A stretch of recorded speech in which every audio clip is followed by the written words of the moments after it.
Hey everyone, I wasn't able to present my PowerPoint in front of my dietitians due to just the amount of patients we are seeing right now and just the time frame that we have to actually talk about patients and different things. So what I did my PowerPoint on is point of care ultrasound findings in the diagnosis and management of superior mesenteric artery syndrome.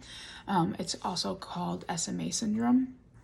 The study objectives / purpose of this study was to demonstrate the utility of POCUS, which is point of care ultrasounds in SMA syndrome, and the importance of considering the diagnosis despite its rarity.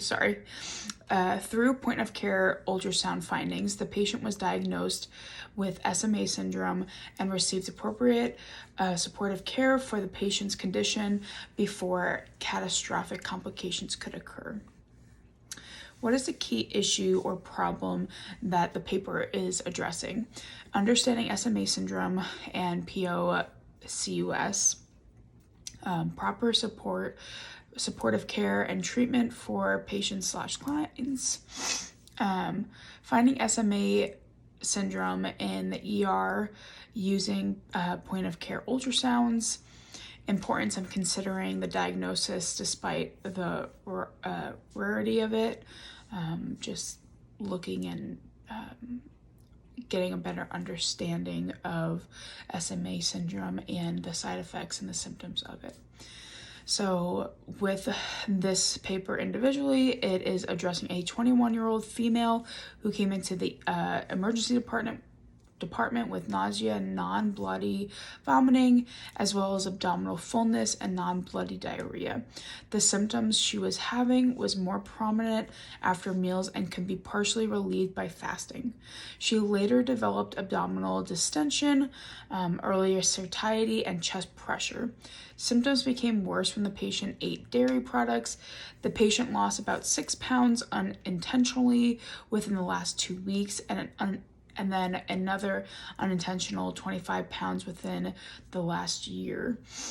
She has no family history of inflammatory bowel disease or any personal history of gastrointestinal problems. The patient denied she ever had a fever or any significant abdominal pain. Why is this problem important? Why should your audience care? When working with eating disorders, you see a lot of patients who are malnourished and as well as suffer from anorexia nervosa. At Rosewood, we've actually have had multiple patients who've had SMA syndrome, so understanding the diagnosis and then the symptoms or the signs and symptoms that come with SMA syndrome is quite important, due to the fact that if we figure out why they're vomiting or what the that quick weight loss could be from, we can quickly fix that with a tube feed, which our facility actually provides. So having the ability to understand that the only way to help with SMA syndrome and to prevent further issues is to get the patient nourished. So that can look like the tube feeding, and then having those dietitians work with the nutritional intake and how much that individual is actually getting from the tube feed and then actually from food itself. So Rosewood could provide that for their patients, which is very important, and it's important to know. The description of rationale or previous data and observations for the research question. Patient weighs about 92 pounds with a height of 5 feet 1 inch, and her BMI is 17.46 kilograms. Labs were unremarkable, including the liver function test results, and the only test that came back was that there was distension in the abdomen that was noted, or which was noted during the abdominal examination. When it comes to the background and understanding of SMA syndrome, it is an uncommon but well-recognized digestive condition that occurs by compression of the third or transverse portion of the duodenum, which I think I'm saying that correctly, but that word's a little tough for me to say, between the aorta and the superior mesenteric artery. This compression causes partial or complete blockage of the duodenum, and it may be difficult to recognize and rapidly diagnose due to its association with vague gastrointestinal symptoms such as nausea, vomiting, abdominal pain, and weight loss. If SMA syndrome is not recognized in a timely manner, it can result in a duodenal obstruction, which would lead to additional complications. Immediate treatment, such as fluid resuscitation, electrolyte correction, total parenteral nutrition, and nasogastric tube insertion, can be crucial in some of the cases once SMA syndrome is detected. The goal of the treatment is to increase the mesenteric fat pad, and that should help improve symptoms, because when the body isn't getting enough fat within our bodies, if we're not getting enough nutrients to build the fat to support our fat pads, it ends up, pushing it together. The description of how nutrition pertains to this topic is: the importance of understanding the nutrition and how it pertains to SMA syndrome is when your body is not getting enough nutrients to build the fat pad that is between the aorta and the SMA, can cause the duodenal compression, resulting in a narrow angle between the vessels. The importance of the fat pad cushion is to hold the SMA off the spine and protect it from the duodenal compression. So when your body lacks nutrients, it will also start losing its protection within the body, not just the physical appearance, but internally.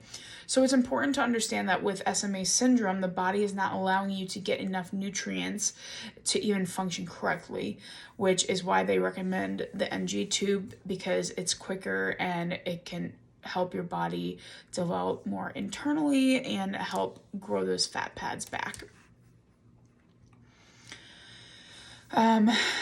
So here are some medical terminology, and I'm sorry if I say them wrong, because some words are very difficult for me to say, and these are big words. So gastroenteritis. This is short-term illness that can be triggered by the infection and inflammation of the digestive system. This can look like abdominal cramps, diarrhea, and vomiting. And then aortic mesenteric angle, or AMA. An AMA of less than 25 degrees and AMD of less than 8 is consistent with SMA syndrome. And then fluid resuscitation. This is to restore hemodynamics, to optimize tissue perfusion, and ultimately the tissue oxygen delivery within the body. The methods of the research. This is a literature review. There wasn't really a method of the research. It was just a single person that was in the emergency department, and they used the POCUS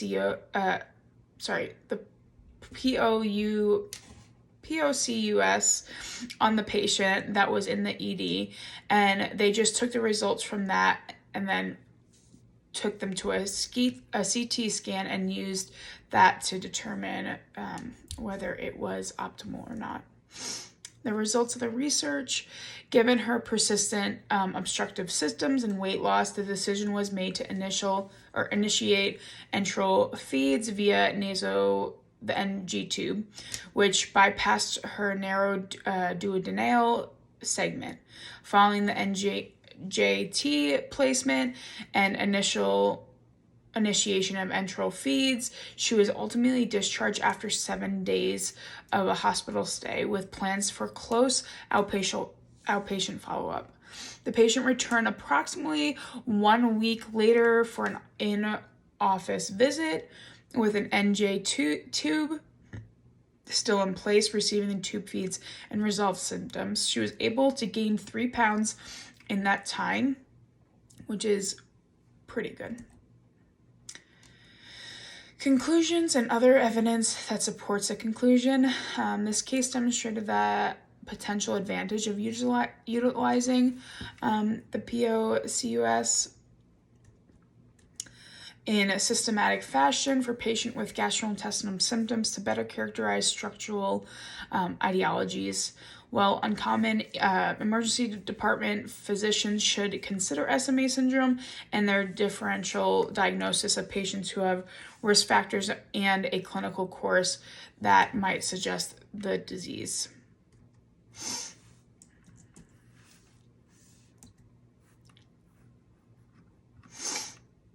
The limitations of the research. There was a few. The sample size, the lack of previous research studies done on the topic, missing data, and then time constraint. And then implications of the research and how it applies to nutrition practice.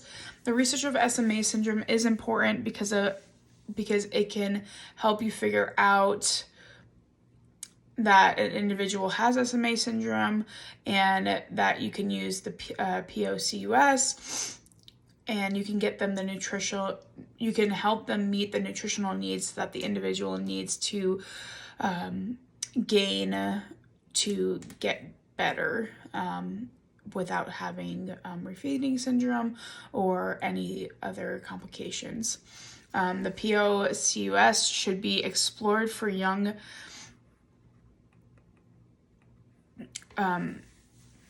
patients who present with any vague gastrointestinal symptoms such as nausea, vomiting, bloating, abdominal pains, or discomfort and tenderness in the abdomen. Patients who are slight in status and underage rapid weight loss should be considered of risk. The use of POCUS in this case was performed as response to treatment, which was atypical for presumed diagnosis. And then there's just the references. I know when working with the dietitians at Rosewood, many didn't actually understand or know what SMA syndrome was. So when I heard about this, I found it really important to help us better understand what SMA syndrome is and how it can affect eating disorders within itself, and how can we recognize that faster when someone is going through that, rather than thinking, well, it might be a behavior, or there might be different things that can be causing this, whether it's a disease or something else. So something that brought this topic up was the medical doctor that we work with, and he recognized it in one of our patients, and I've never heard of it. So when we kind of broke it down and talked about it, I did more research on it because I found it very fascinating. And it is really important because it can do more damage to these individuals who don't eat enough, or they're malnourished, or they're binging and purging, or whatever it is that the individual is suffering from. It could happen, and to be aware of it is very important and can do a lot of good for these patients. Even if we had it at our facility, the point of care ultrasound, if we had that at our facility, it could change a lot of people's lives, and that could be a huge thing in eating disorders. And just to have that on a care team could be really important. It could make a difference in the care that we provide as dietitians, the amount of nutrients that we're giving to that individual. And there's always that, you have to be careful of refeeding syndrome and, a few other things. But if we have that opportunity to provide that for the patient, of, okay, if we feel that this might be SMA syndrome, let's take a moment to check. This could be super beneficial for Rosewood as a company and for the patients themselves. So this is why I did this topic. I just found it very fascinating. I, kind of really didn't know anything about it, so I wanted to look more into it. But yeah, I know the dietitians have asked me things. I know I've talked to them about it and what I've researched and what I found, and this is just something that kind of came up that was interesting. There's a device that you can take and that is just like mobile, and you can take it to patient, and you can test and see if an individual is suffering from SMA syndrome. So this is my topic, and I'm open to feedback or questions or thoughts, whatever it is. I am open to it. So yeah.